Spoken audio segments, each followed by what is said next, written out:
Hi అండి, అందరికీ నమస్కారం.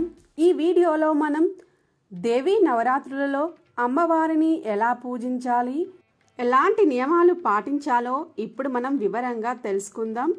ఫ్రెండ్స్, మీరు మన ఛానల్ని కొత్తగా చూస్తున్నట్లయితే మన ఛానల్ని సబ్స్క్రైబ్ చేసి పక్కనే ఉన్న బెల్ ఐకాన్ని క్లిక్ చేయండి. మరిన్ని కొత్త వీడియోస్ మీకు నోటిఫికేషన్ రూపంలో వస్తాయి. ఆశ్వయుజ మాస శుక్లపక్ష పాడ్యమి నుండి నవమి వరకు 9 రోజులు కూడా దుర్గమాతను విశేష పూజలతో అర్చించడం వల్ల అమ్మవారి అనుగ్రహం కలుగుతుంది.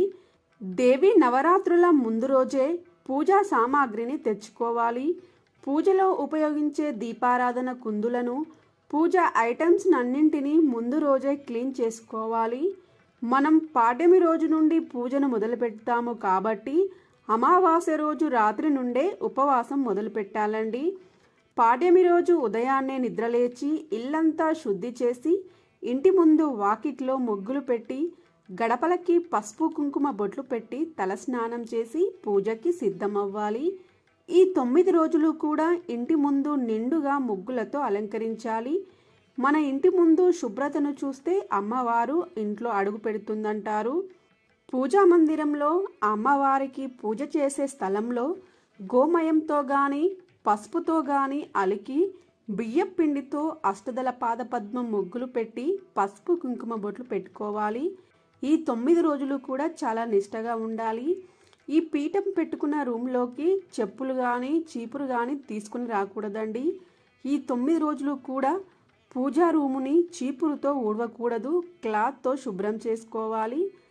తర్వాత ఆ ముగ్గు మీద ఒక పీటను పెట్టి ఆ పీట మీద అమ్మవారికి ఎంతో ప్రీతికరమైన ఎరుపు రంగు వస్త్రాన్ని పరచాలి.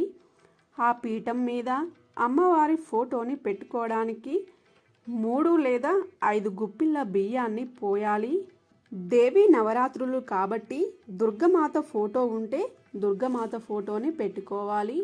ఒకవేళ మీ దగ్గర దుర్గమాత ఫోటో లేకుంటే ఆ అమ్మవారి స్వరూపమైన లక్ష్మీదేవి ఫోటోని కానీ, లలిత అమ్మవారి ఫోటోని కానీ, సరస్వతీదేవి ఫోటోని కానీ పెట్టుకొని పూజ చేసుకోవచ్చండి. ఈ 9 రోజులు కూడా ఈ పీఠాన్ని అసలు కదపకూడదండి. అమ్మవారికి పెట్టిన పువ్వులను మాత్రమే మార్చుకుంటూ ఉండాలి. ఈ బియ్యం మీద పసుపు కుంకుమలు వేసి దుర్గా అమ్మవారి ఫోటోని గంధం కుంకుమలతో నిండుగా అలంకరించి బియ్యం మీద పెట్టాలి. అమ్మవారికి గాజులంటే చాలా ప్రీతికరం కాబట్టి గాజుల మాలను కూడా అమ్మవారి మెడలో వేయాలి. ఇవి చిట్టి గాజులతో కానీ లేదంటే నార్మల్ గాజులతో కానీ గాజుల మాలను తయారు చేసుకొని అమ్మవారికి అలంకరించాలి.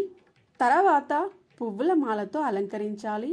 ఈ 9 రోజులు కూడా ఉదయం పూజ చేసుకుని పగలంతా ఉపవాసం ఉండి సాయంకాలం పూజ పూర్తయిన తర్వాత ఆ ప్రసాదాన్ని స్వీకరిస్తే చాలా మంచిదండి. దేవి నవరాత్రులలో రాత్రి సమయంలో పూజకే చాలా ప్రాధాన్యత ఉంటుంది. ఈ 9 రోజులు కూడా అమ్మవారి దగ్గర పసుపు కుంకుమలు ఇలా పెట్టుకుంటే చాలా మంచిదండి. ఇలా నిండుగా పసుపు కుంకుమలు పెట్టడం వల్ల మన ఇల్లు కూడా నిండుగా ఎలాంటి ఇబ్బందులు లేకుండా కలకలలాడుతూ ఉంటుందండి. తర్వాత అమ్మవారి ముందు అఖండ దీపము పెట్టుకోవాలి. ఈ అఖండ దీపం 7 రోజులైనా 5 రోజులైనా పెట్టుకోవచ్చండి. అలా కుదరకపోతే చివరి 3 రోజులైనా అఖండ దీపాన్ని పెట్టుకొని పూజ చేయవచ్చు. 9 రోజులు పెట్టి పూజ చేసుకునేవారు మొదటి అవతారంలోనే అఖండ దీపాన్ని పెట్టుకోవాలి. తర్వాత అమ్మవారి ఫోటో ముందు 3 పిడికిళ్ళు లేదా 5 పిడికిళ్ళ బియ్యాన్ని పోసి ఆ బియ్యం పైన పసుపు కుంకుమలు వేయాలి. తర్వాత ఒక తమలాపాకును పెట్టి మనం తయారు చేసుకున్న అఖండ దీపాన్ని బియ్యం మీద పెట్టి అందులో నువ్వుల నూనె కానీ కొబ్బరి నూనె కానీ నెయ్యి కానీ వేసుకొని దీపాన్ని వెలిగించుకోవచ్చు. కానీ అఖండ దీపాన్ని మొదటి రోజు నెయ్యితో వెలిగించినట్లయితే 9 రోజులు కూడా నెయ్యితోనే వెలిగించాలండి. నువ్వుల నూనెతో వెలిగిస్తే ఆ 9 రోజులు కూడా నువ్వుల నూనెతోనే వెలిగించాలి. తర్వాత అందులో వత్తులు వేసి దీపారాధన కోసం సిద్ధం చేసుకోవాలి. తర్వాత కలుషాన్ని ఏర్పాటు చేసుకోవాలి. కలుషం అఖండ దీపం పెట్టుకున్నప్పుడు చాలా నిష్టగా ఉండాలండి. అఖండ దీపం కొండెక్కకుండా జాగ్రత్తగా చూసుకోవాలి. ఇలా జాగ్రత్తగా చూసుకుంటాము అనుకునేవారు మాత్రమే అఖండ దీపాన్ని పెట్టుకోండి. తర్వాత మీ దగ్గర దుర్గామాత విగ్రహం కానీ లక్ష్మీదేవి విగ్రహం కానీ ఉంటే పీఠం మీద పెట్టుకోవాలి. పీఠం మీద ఒక ప్లేట్ను పెట్టి అమ్మవారి విగ్రహాన్ని పెట్టుకోవాలి. కుంకుమ పూజ చేసుకోవడానికి వీలుగా ఉంటుంది. ఈ 9 రోజులు కూడా ఉపవాసం ఉండడమే కాకుండా బ్రహ్మచర్యాన్ని కూడా పాటించాలి. మంచం మీద పడుకోకూడదు, నేల మీద పడుకోవాలి. ఉదయం సాయంత్రం తలస్నానం చేసి అమ్మవారి దగ్గర పూజ చేయాలి.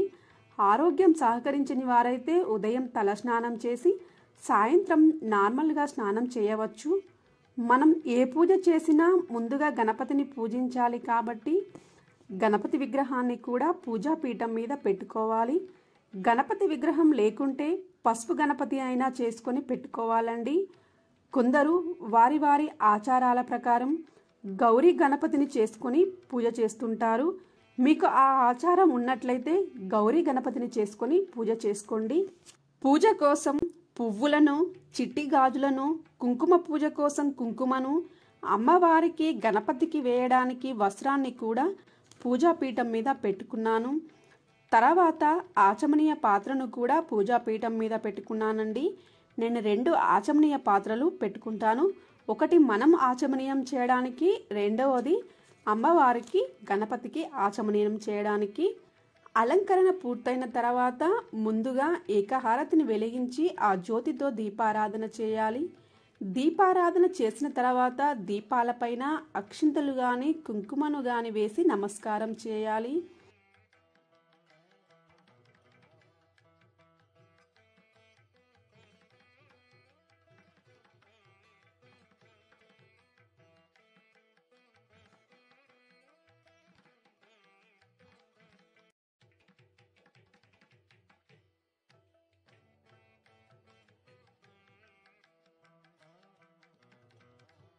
ముందుగా ఆచమనీయం చేయాలండి.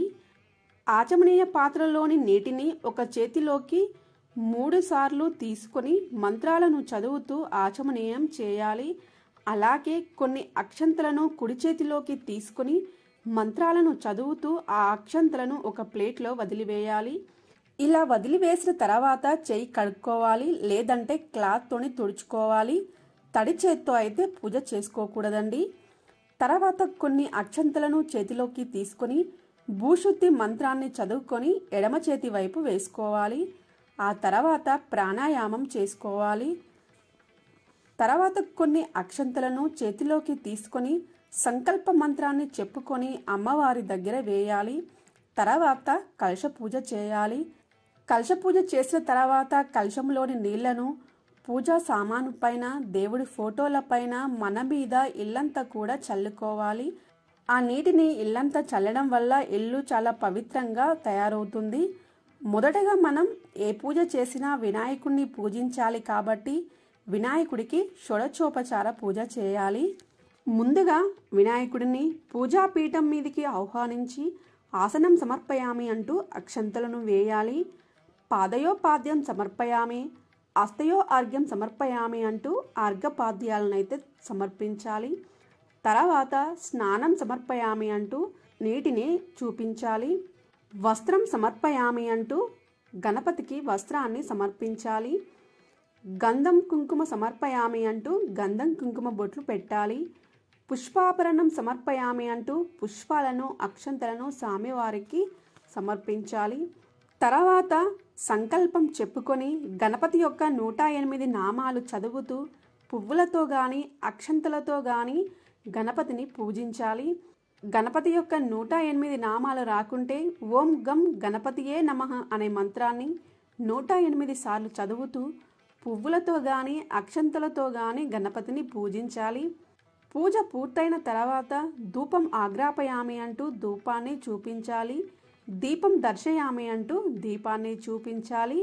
నైవేద్యం సమర్పయామి అంటూ బెల్లం ముక్కను కానీ లేదా ఏవైనా పళ్ళను కానీ నైవేద్యంగా నివేదించాలి. తర్వాత నైవేద్యం పైన నీటిని చల్లాలి. నీరాజనం సమర్పయామి అంటూ కర్పూర హారతిని ఇవ్వాలి. తర్వాత తాంబూలం సమర్పయామి అంటూ తమలాపాకును సమర్పించాలి. చేతిలో కొన్ని అక్షంతలను, పువ్వులను తీసుకొని మంత్రపుష్పం సమర్పయామి అంటూ గణపతి పాదాల దగ్గర వేయాలి. గణపతి పూజ పూర్తయిన తర్వాత అమ్మవారిని పూజించాలి. వినాయకుడి పూజ పూర్తయిన తర్వాత దుర్గాదేవిని పూజించాలి. ఈ 9 రోజులు కూడా 9 అవతారాలలో అమ్మవారు దర్శనమిస్తారు. ఏ రోజున ఏ అవతారంలో దర్శనమిస్తారో ఆ అమ్మవారి యొక్క అష్టోత్తరం చదువుకోవాలి. ఆ అమ్మవారికి సంబంధించిన నైవేద్యాన్ని ఆ అమ్మవారికి సమర్పించాలి. ఉద్యోగం చేసే వాళ్ళైతే వీలు కాకపోతే ఉదయం పళ్ళను పెట్టి సాయంత్రం ఆ అవతారానికి సంబంధించిన నైవేద్యాన్ని పెట్టుకోవచ్చు. అలాగే ప్రతిరోజు కూడా పువ్వులను మార్చాలి. ముందుగా అమ్మవారిని పీఠం మీదికి ఆహ్వానించి ఆసనం సమర్పయామి అంటూ అక్షంతలను సమర్పించాలి. పాదయోపాద్యం సమర్పయామి, అస్తయో అర్ఘ్యం సమర్పయామి అంటూ అర్ఘ్యపాద్యాలను సమర్పించాలి. తర్వాత ఆచమనీయనం చేయాలి. స్నానం సమర్పయామి అంటూ నీటిని సమర్పించాలి. వస్త్రం సమర్పయామి అంటూ అమ్మవారికి వస్త్రాన్ని సమర్పించాలి. గంధం కుంకుమ సమర్పయామి అంటూ గంధం కుంకుమ బొట్లు పెట్టాలి. పుష్పం సమర్పయామి అంటూ అమ్మవారికి పుష్పాలను సమర్పించాలి. ఆభరణం సమర్పయామి అంటూ కొన్ని అక్షంతలను అమ్మవారికి సమర్పించాలి. తర్వాత సంకల్పం చెప్పుకోవాలి. ఇక్కడ ఏ రోజున ఏ అవతారంలో అమ్మవారు దర్శనమిస్తారో ఆ అమ్మవారి యొక్క అష్టోత్తరం చదువుకోవాలి. ఆ అవతారానికి సంబంధించిన నైవేద్యాన్ని నివేదించాలి. దుర్గా అష్టోత్తరం, దుర్గా కవచం వంటి శ్లోకాలను చదువుతూ అమ్మవారికి రాత్రి సమయంలో కుంకుమ పూజ చేయాలి. ఈ 9 రోజులు కూడా రాత్రి సమయంలో అమ్మవారు ఉగ్ర రూపంలో ఉంటారండి. మహిషాసురుడిని సంవరించడం కోసం ఉగ్ర రూపంలో ఉంటారు. ఉగ్ర రూపంలో ఉన్న అమ్మవారిని శాంతింపజేయడం కోసం కుంకుమ పూజ చేయాలి. 9 రోజులు ఇలా పూజ చేసిన తర్వాత కుంకుమను మనం రోజు ఎంత కుంకుమను ధరిస్తామో మనకు అవసరం ఉన్నంత కుంకుమను ఉంచుకొని మిగతా కుంకుమను పారే నీటిలో వేయాలి. తర్వాత లలితా సహస్రనామం, మణిద్వీప వర్ణన, కనకదార స్తోత్రం, లక్ష్మీ అష్టోత్తరం చదువుతూ చిట్టి గాజులతో పూజ చేయాలి. అలాగే పుష్పాలు అక్షంతలతో పూజ చేసుకోవచ్చండి. ఈ 9 రోజులు కూడా ఎక్కడికి ప్రయాణం చేయకుండా ఉంటే చాలా మంచిది. ఒకవేళ తప్పనిసరిగా ప్రయాణం చేయవలసి వస్తే సాయంకాలం పూజ సమయానికి తప్పకుండా రావాలి. కలుషం అఖండ దీపం పెట్టుకుంటే మాత్రం అసలు పొలిమేర దాటకూడదు. అలాగే సాయంకాలం పూజ తర్వాత కన్య పూజ చేస్తే చాలా మంచిది. రోజు వీలు కాకపోతే బాలా త్రిపురా సుందరిదేవి అమ్మవారి అవతారం రోజైనా చేస్తే చాలా మంచిదండి. అమ్మవారి యొక్క అష్టోత్తర పూజ పూర్తయిన తర్వాత అమ్మవారికి ధూపం ఆగ్రాపయామి అంటూ ధూపాన్ని చూపించాలి. దీపం దర్శయామి అంటూ మంగళహారతిని ఇవ్వాలి. తర్వాత ఏ రోజు అవతారం ఉంటుందో ఆ రోజు ఆ అమ్మవారికి సంబంధించిన నైవేద్యాన్ని నివేదించి కర్పూర హారతిని ఇవ్వాలి. నైవేద్యం పైన నీటిని చల్లాలి. ఈ దేవి నవరాత్రులలో దీక్ష తీసుకున్నట్లుగా ఒక కంకణం అయితే ఏర్పాటు చేసుకోవాలి. ఆ కంకణాన్ని మనం ఎడమ చేతికి కట్టుకోవాలి. ఇలా కంకణాన్ని కట్టుకొని పూజను స్టార్ట్ చేస్తే మనం ఈ పూజకి దీక్ష తీసుకున్నట్లుగా ఉంటుంది. మళ్ళీ మనం ఈ కంకణాన్ని పూజ మొత్తం పూర్తయిన తర్వాత 10 రోజుల తర్వాత అమ్మవారిని కదిలించిన తర్వాత ఈ కంకణాన్ని తీసేయాలి. ఆచమనీయ పాత్రలోని నీటిని తీసుకొని ఆరతి చుట్టూ తిప్పి ముందుగా అమ్మవారికి గణపతికి చూపించాలి. తర్వాత మనం ఆరతిని తీసుకోవాలి. తర్వాత అమ్మవారికి తాంబూలం సమర్పయామి అంటూ తాంబూలాన్ని సమర్పించాలి. చేతిలో కొన్ని అక్షంతలు పువ్వులను తీసుకొని మంత్రపుష్పం సమర్పయామి అంటూ అమ్మవారి పాదాల దగ్గర వేయాలి. తర్వాత అమ్మవారి యొక్క మంగళహారతి పాట పాడుతూ అమ్మవారికి మంగళహారతి ఇవ్వాలి. ఈ నియమాలన్నీ పాటించి దేవీ నవరాత్రుల పూజ చేస్తే మాత్రం తప్పకుండా అమ్మవారి అనుగ్రహం కలుగుతుంది. ఫ్రెండ్స్, నేను అఖండ దీపం ఎలా పెట్టుకోవాలి, కలశం ఎలా పెట్టుకోవాలి, అఖండ దీపం పెట్టిన తర్వాత ఆ ప్రమిదలను అఖండ దీపం కింద వేసిన ధాన్యాన్ని ఏం చేయాలి, వత్తిని ఏం చేయాలి, అఖండ దీపానికి సంబంధించిన అన్ని విషయాలని నా నెక్స్ట్ వీడియోలో తెలియజేస్తాను. అలాగే కలుషం అఖండ దీపం పెట్టుకోకుండా ఇంట్లో సింపుల్గా దేవీ నవరాత్రుల పూజ ఎలా చేయాలో కూడా నా తదుపరి వీడియోలో తెలియజేస్తాను. మీకు కావాలంటే ఆ వీడియోస్ అన్నీ మన ఛానల్లో ఉంటాయి, ఒకసారి చూడండి. ఫ్రెండ్స్, ఈ వీడియోలో దేవీ నవరాత్రులలో పూజ ఎలా చేయాలి, పాటించాల్సిన నియమాలేంటో తెలుసుకున్నారు కదా. ఫ్రెండ్స్, మీకు ఈ వీడియో నచ్చినట్లయితే లైక్ చేసి కమెంట్ రాయండి. Thank you for watching. Please subscribe my YouTube channel.